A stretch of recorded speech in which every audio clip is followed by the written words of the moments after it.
বেশিরভাগ বাঙালিরই ভীষণ প্রিয় লাউ শাক বা কুমড়ো শাক। লাউ শাক বা কুমড়ো শাকের যে কোনো রেসিপি যদি দুপুরে ভাতের পাতে থাকে তাহলে আর কোনো কথাই হয় না। নমস্কার বন্ধুরা, সুদীপার রকমারি চ্যানেলে সবাইকে স্বাগত। আজ আমি নিয়ে এসেছি লাউ শাকের ঝোল। কিভাবে আমি এটা রান্না করেছি চলুন করে দেখাই। এর জন্য আমি নিয়েছি লাউ শাক। দেখুন কতটা টাটকা লাউ শাকটা, বাজার থেকেই নিয়ে আসা হয়েছে। এটাকে এবার আমি প্রথমে লাউ শাকের ডাঁটার মধ্যে যে শক্ত ডাঁটিটা থাকে সুরের মতো, এটাকে আমি বেছে ফেলে দেবো। এটা খুব শক্ত হয়, এটাকে অবশ্যই ফেলে দিতে হবে। এরপরে পাতা আর ডাঁটাটাকে আলাদা করে নিয়ে আমি প্রথমে খুব ভালো করে আগে ধুয়ে নেব। যে কোনো শাকই আমি প্রথমে আগে ভালো করে ধুয়ে নিই, তারপরে কাটার পরে আবার ধুই। দেখুন আমার শাকটা কেটে নেওয়া হয়ে গেছে, ডাঁটাটা পাতাটাও কেটে নিয়েছি এইভাবে টুকরো করে, আর একটা বেগুন নিয়েছি আর দুটো আলু নিয়েছি। আলুটাকে আমি প্রেশার কুকারে সেদ্ধ করে নিয়েছি। আলুটাকে সেদ্ধ করে নেবেন, তবেই কিন্তু শাকটার এই রেসিপিটা খেতে বেশি ভালো হবে। কড়াই বসিয়ে দিয়ে দিচ্ছি সর্ষের তেল আর দিয়ে দিচ্ছি বড়ি। এবার আমি কিছু বিউলির ডালের বড়ি প্রথমে ভেজে নেব। আমি এই রেসিপিটা সর্ষের তেলেই করছি। বড়িগুলোকে লাল করে ভেজে নিতে হবে। একটু সময় নিয়ে বড়িটা আমি দেখুন লাল করে ভেজে নিচ্ছি। এভাবে বড়িটাকে ভেজে আমি তুলে নেব। লাউ শাক আপনারা বিভিন্ন রকম করে খান, আমি কিভাবে করছি সেটাই আপনাদের কাছে শেয়ার করছি। বড়িগুলো ভাজা হয়ে গেছে, এবার তুলে নিলাম। এবার কড়াইয়ের মধ্যে যে তেলটা থাকবে এই তেলের মধ্যেই আমি দিয়ে দিচ্ছি আর একটু সর্ষের তেল। তেলটা গরম হয়ে গেছে, এবার আমি সেদ্ধ করে রাখা আলুটা প্রথমে দিয়ে দিলাম।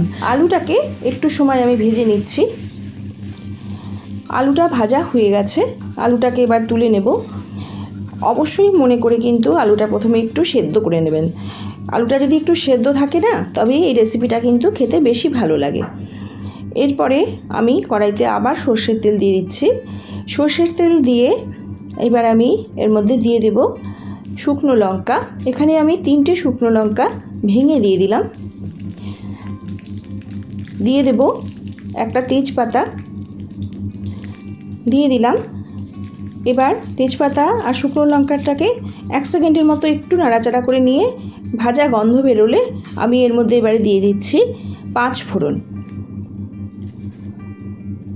5 ফোড়ন দিয়ে দিলাম। 5 ফোড়ন দিয়ে এবার আমি ফোড়নটাকে ভেজে নেব একটু সময়, যতক্ষণ না পর্যন্ত ফোড়নের ভাজা গন্ধটা বেরিয়ে আসে। খুব সুন্দর একটা ভাজা গন্ধ বেরিয়েছে 5 ফোড়ন শুকনো লঙ্কার। এবার আমি দিয়ে দিচ্ছি প্রথমে লাউ শাকের ডাঁটাগুলো। লাউ শাকের ডাঁটাগুলো দিয়ে দিলাম। দিয়ে দিচ্ছি বেগুনটা। লাউ শাকের ডাঁটার বেগুনটাকে একটু নাড়াচাড়া করে নেব, সামান্য একটু সময় নাড়াচাড়া করে নিয়ে এবারে আমি দিয়ে দেব লাউ শাকগুলো। দিয়ে দিলাম লাউ শাক। যতটা তাড়াতাড়ি এই রেসিপিটা হয়ে যাবে ততটাই কিন্তু খেতে সুন্দর হবে। এইভাবে করে দেখবেন। লাউ শাক এখন বাজারে প্রচুর রয়েছে, আর যাদের বাড়িতে গাছ আছে তাদের তো কথাই নেই। আপনারা যদি এইভাবে না খেয়ে থাকেন একবার খেয়ে দেখবেন, ভীষণ ভালো লাগবে। এবার সব কিছু আবার ভালো করে একসাথে মিশিয়ে নিচ্ছি। উপর থেকে নিচ পর্যন্ত নাড়াচাড়া করে নিয়ে মিশিয়ে নেব। এরপরে আমি এর মধ্যে দিয়ে দিচ্ছি পরিমাণ মতো লবণ। শাক জাতীয় জিনিসে যেহেতু লবণটা পরে বেশি হয়ে যায়, সেজন্য আন্দাজ করে লবণটা দিতে হবে। যদিও এই রেসিপিটা আমি ঝোল বানাবো। এবার দিয়ে দিলাম হলুদ, পরিমাণ মতো হলুদ দিয়ে দিলাম। দিয়ে দিচ্ছি অল্প কাশ্মীরি লাল লঙ্কার গুঁড়ো। এটা অপশনাল, আপনারা ইচ্ছে করলে নাও দিতে পারেন। দিয়ে দিলাম 1/2 চামচ জিরের গুঁড়ো আর 2 চামচ মতো আদা কাঁচা লঙ্কা বাটা। এবার সব মিশিয়ে নিচ্ছি। এইভাবে সব কিছু একসাথে মিশিয়ে নেব।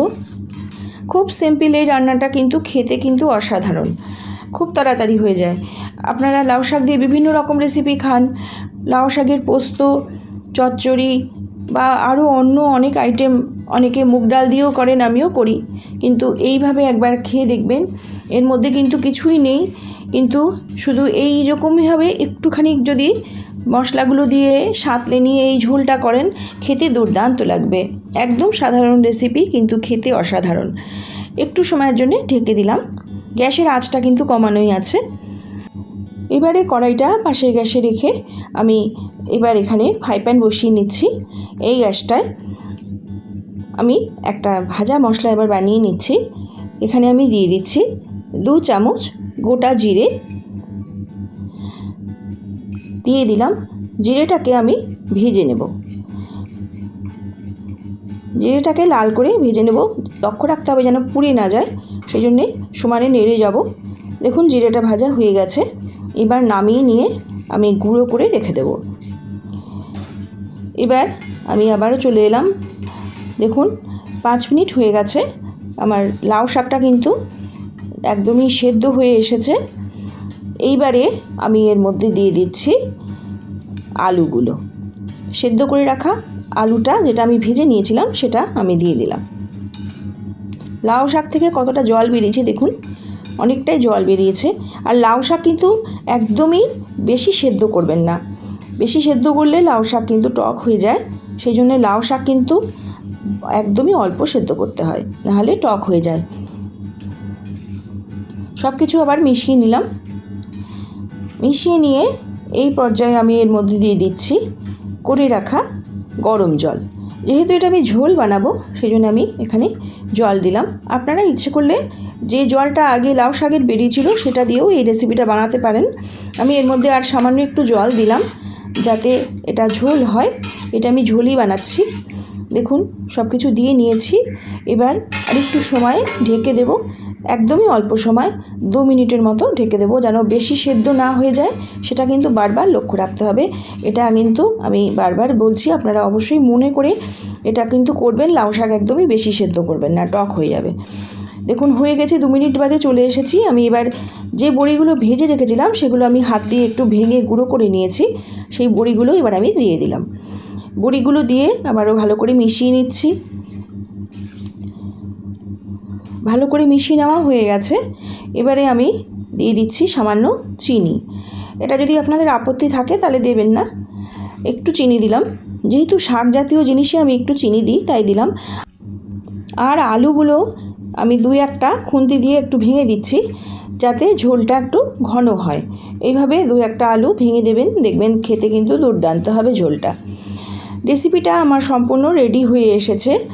দেখুন কত তাড়াতাড়ি হয়ে গেল আর ভীষণ সুস্বাদু। এবারে দিয়ে দিচ্ছি ভেজে রাখা জিরের গুঁড়ো। ভেজে রাখা জিরের গুঁড়োটা দিয়ে নিয়েছি। এবারে সব কিছু মিশিয়ে নিচ্ছি আর একদমই ফোটাবো না, গ্যাসটা আমি বন্ধ করে দেবো। রেসিপিটা আমার হয়ে গেছে। দেখুন লাউ শাকের ঝোল সম্পূর্ণ রেডি। এত তাড়াতাড়ি আর এত সুন্দর এই রান্নাটা, আপনারা খেয়ে দেখবেন, ভীষণ ভালো লাগবে। গ্যাসটা অফ করে একটু সময় রেস্টে রেখে দিলাম। চলে এলাম, এবার আমি সার্ভ করে নেব। দেখুন কত সুন্দর দেখতে হয়েছে আর তেমনি সুন্দর খেতে। আর কত তাড়াতাড়ি হয়ে গেল আপনারা দেখতে পেলেন। একদমই টাটকা লাউ শাক। আপনারা এখন বাজারে কিন্তু প্রচুর লাউ শাক, এই সময় খুব লাউ শাক পাওয়া যায়। লাউ শাকটা সবসময় পাওয়া যায়, তবে এই সময়টা বেশি পাওয়া যায়। আপনারা খেয়ে দেখবেন, এইভাবে ভীষণ ভালো লাগবে। আমার অনেক বন্ধুরাই লাউ শাকের বিভিন্ন রকম রেসিপি করেন, আমি দেখি, আমার ভীষণ ভালো লাগে। আপনাদের সকলের রান্নাই আমার ভীষণ ভালো লাগে।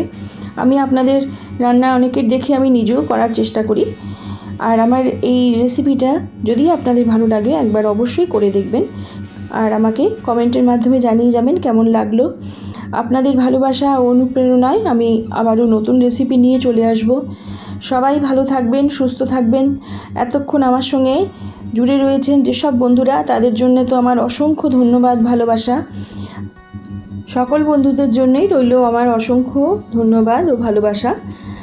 নমস্কার।